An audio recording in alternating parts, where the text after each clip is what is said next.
Butcher Ravage swung his axe, releasing an eldritch blast that severed the head of Queen Julia. Her body fell over as her head soared through the air. Sean Stryker, with zooming speed, ran and caught the falling head before it hit the ground. Ravage stood at the open doorway, laughing as people screamed and ran away. Lieutenant Ross and Lady Umbra stood behind him.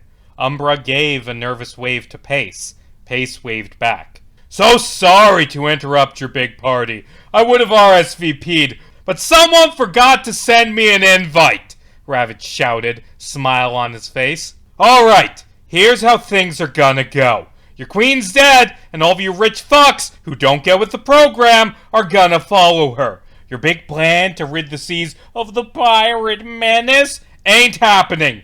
We're in control." "You bastard!" James shouted as he charged for Ravage. Ravage effortlessly knocked him away with his axe. "Feel free to try and fight me if you'd like. You'll fail, but hey, it's up to you. Hell, it's probably a quicker way to die than anything my crew will do to you." On cue, a swarm of imps flew through the open doorway and descended on the crowd. Ren watched the chaos, the blood and violence, the consequences of his actions, and decided that enough was enough. He charged for Ravage and struck the massive pirate with his short swords. Ravage laughed. "You wanna go? Okay, let's fucking go!" Ravage shouted as he brought his axe down on Ren. The blow hurt like hell, but Ren kept standing. Pace, Iroh, and James ran to Ren's side. At the other side of the ballroom, Armik and Sean had a plan. Sean carried Julia's head to the rest of her body. Armik ran onto the stage and pulled out a diamond. He cast Revivify. Julia gasped as she came back to life. So when you're a DM, sometimes you get the opportunity to do something mean. Your players do something bad and you force them to live with the consequences of their actions. Your players make a mistake and you make it bite them in the ass. Your players overlook something important and you ensure they realize what they missed. Sometimes you let these opportunities pass you by, let your players win. Other times it's good to be a little mean. Here's the thing about Revivify. It raises the dead, yes, but it raises them with 1 hit point. As Julia sat back up, Ravage saw that his assassination attempt had failed. But of course, there are few problems that a good Eldritch Blast can't fix. A second Eldritch Blast pierced Julia's chest, killing her for real this time. Armik held her still warm body in her hands. She was as dead as the sea was wet. He'd failed to save her. He looked out at the swarm of imps, and he realized something. He stood up, ran to the fight by the doorway, and kept running. Out the door, out the palace, to the docks. Meanwhile, Pace and Lady Umbra stared each other down, swords in hand. "Hey babe, what's up?" "Oh, work." "Yeah, not to be that guy, but can you not? Like, believe me, I have no love for the Royal Navy, but this is a bit much." "I know, but the Depths Queen knows best. By the way, do you want to get a drink later?" "That'd be cool, but the rest of my party would probably try to cut your head off." "Oh, yeah, probably." Lady Umbra spent the rest of the fight awkwardly standing there, not wanting to kill anyone, but not rebellious enough to help the party. Pace spent the rest of the fight killing imps. Kit also handled the imp problem, tearing them apart with her daggers, accompanied by her kobold children. An imp lunged for a kobold, only to be vaporized by a bolt of light. Kit turned to see Guy Fieri, firing guiding bolts from finger guns, slaying imps left and right. "No hard feelings, right?" he shouted, laughing. The party continued fighting against Ravage and his minions, while Armik continued running. Not away, not out of cowardice. No, Armik ran away because he realized the danger waiting on the horizon. He realized that the dozen imps Ravage brought were only a fraction of the army he'd seen at Hemlock. Ravage's ship, the Slaughterhouse, sat at the docks overflowing with devils. An army strong enough to destroy the city, the moment they were given the order. Armik made sure that order never came. He raised his hammer, called upon the might of Astitia, and brought forth a miracle. He slammed the hammer down on the ice. The sea split as Armik cast Control Water, pulling apart 100 cubic feet of ocean right below the slaughterhouse. The ship fell 100 feet down the new trench, breaking as it landed. Hundreds of imps flew out. Armik dropped the spell and the ocean slid back together, crushing all of them in an instant. And, quite honestly, that is the coolest goddamn thing I have ever witnessed a player do in a Dungeons & Dragons campaign. Back at the palace, the party hit Ravage with everything they had. Ren with his short swords and hunter's mark, Iroh with his fire, Sean with his blade of ice. Ravage hit Ren with his axe hard enough to knock him out, but Ren kept standing, kept fighting. Iroh healed Ren's wounds, and Ren took another stab at the pirate. Ravage realized he'd bitten off more than he could chew and ran away, like the coward he was. Ren shot him in the back as he fled. Ravage fell over with 0 hit points. He wasn't dead yet. The mark on his arm refused to let him die without a successor. Ross walked over to his injured boss, placed his hands on his neck, and snapped it with a single motion. "This isn't over yet, gang," Ross said, the mark appearing on his arm. "Hope you have a nice night, Ren, 'cause there will be hell to pay once the morning comes." Lady Umbra struck the ice, creating a crack leading down to the ocean. Ross and her jumped in, disappearing into the dark water. The fight was over. Now it was time for the consequences. James sat next to his mother's corpse, holding her bloody crown. "I'm sorry for your loss, James," Iroh said. James chuckled, the sort of sad chuckle you give when it feels like the world is ending. "I suppose I'm in charge now, aren't I?" he said. "I wanted this for a very long time, but not like this. Not like this." You know, there is magic that could bring her back. She wouldn't be the same, but she would be alive. Perhaps. But I do not want to meddle with such dark arts. There is always a cost. Okay, fine, geez, be that way. For context, Iroh and his player were thinking of the spell Reincarnate, which Iroh knew. James and I thought he was talking about making a Faustian bargain, like Mortimer had made with the Depths Queen. If the two of us were better at communicating, the Queen would have come back to life. D&D is dumb sometimes. So, what happens now? War, I suppose, against the pirates who attacked us. We track them down, and we kill every last one of them.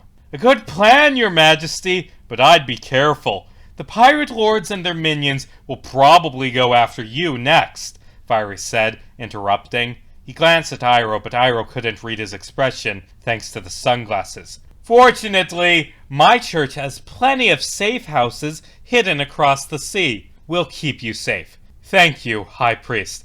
And, of course, my church will do anything we can to crush these terrible pirate lords. And I assume you guys will help too, right, Iroh?" "Right. By the way, before you head out, make sure to light Rubicon Tower. It'll be useful for moving troops around." Iroh walked away, leaving the new king with the cult leader. Kit sat at one of the tables, exhausted. "Iroh?" "Yeah?" "Tell Ren and Sean that I can't do this anymore. It's too much violence, too much danger, too much watching people die. I didn't want this, you know?" "I understand. See you around, Kit." "Stay safe," she said. And with that, Kit left the party. Iroh found Ren and Sean by the palace's entrance, looting Ravage's corpse. Ren ripped off the corpse's belt, and Ravage's muscles sank away. Ren examined the belt, discovering it to be a belt of giant strength. Fortunately, this wasn't a game-breaking new item, because every single member of the party was dex-based. As I said that, Ren's player reminded me that he had proficiency in martial weapons, and told me he wanted to buy a longsword. Uh-oh. Back to the serious stuff. "So, are we on the same page now?" Iroh asked. "Yeah. The things I've done, Ripley would hate me for them. It's time to make things right." "What's the plan, Captain?" "Simple. We kill the Depths Queen, and every one of her pirate lords." The Depths Queen invaded Ren's dreams again that night. "How's it going, Odette?" Ren said as he appeared in the black void. "Do not treat me with such flippancy! Again, you have defied me. You forget that I can kill Ripley, I know. Except, I don't think she's still alive. I think you've been stringing me along, forcing me to serve you forever without ever giving me what you offered. Just like you did with Mortimer, right?" The Depths Queen stayed silent. "We're coming for you, Odette. And we are coming for you," a voice said. Ren turned to see 5 more figures floating behind the Depths Queen. Ross he recognized, but the others were strangers. A witch doctor, a tabaxi swordsman, a man with a mustache, and a metal man in a nice suit. "You've chosen war, Captain. Now it's your turn to live with the consequences." Epilogue. A few days later, the party learned that Ross and Lady Umbra had stolen a Royal Navy ship and were sailing towards the stormy seas in the southwest portion of the map. Smash cut to a battle between two ships in the center of a massive whirlpool. Tullius did everything he could to keep the ship from sinking as the party battled against Ross's devil minions. This is all getting a bit serious, fellas. How about I break all of your happy little necks so we can all go home? Ross whipped his chains around Pace and ripped back, dragging her off the deck and into the whirlpool. Pace began to sink, towards certain doom. Lady Umbra made a choice. She ran, grabbing onto a rope, and swung off the boat. She landed in the water and grabbed onto Pace. They began to sink, but Lady Umbra cast Water Walk. She braced herself against the flowing water, trying to keep Pace alive. Iroh's familiar flew out and teleported the two of them back to safety. Sean pointed his sword at Ross and fired an eldritch blast straight through the devil's chest, killing him. In hindsight, Ross was a bit of a pointless villain, not gonna lie. Tullius barely managed to sail the boat away from the whirlpool. As the party sailed through the rough seas, Ren drew his new longsword and approached Lady Umbra. "Easy, she's okay," Pace said as she stepped in front of Ren. "She's working for the Depths Queen." "I mean, so were we very recently." "She doesn't want to fight us anymore. Right, honey?" Lady Umbra stared at Pace. "I'm sorry," she said before lunging for Ren. She hit Ren and Ren hit her back. "See? Your girlfriend's an asshole!" Lady Umbra swung again. Pace jumped in, shoving Ren out of the way. Lady Umbra's sword slashed across her chest. "I'm sorry," Lady Umbra shouted as she dropped her sword and laid hands on Pace. "It's fine.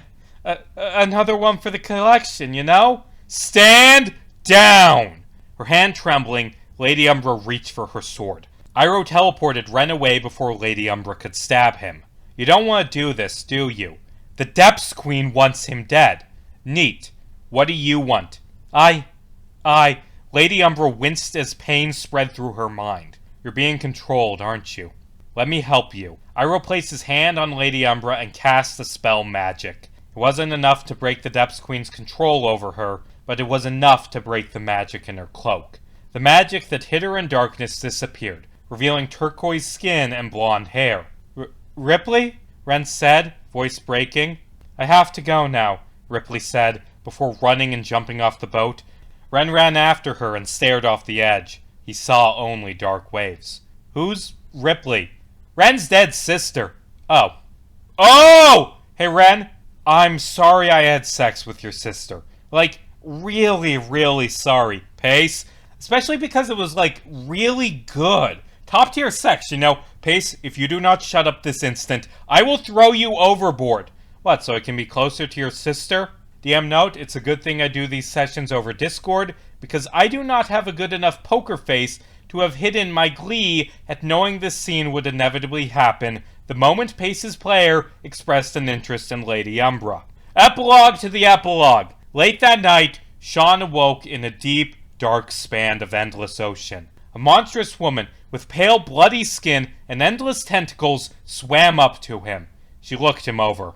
"No." "What's wrong, Mommy?" "No, we are not doing this. I refuse to attempt to seduce you to the dark side with promises of power." "Please seduce me, Mommy. I will kill you and everyone you care about." And that was the beginning and the end of Sean's career as Pirate Lord.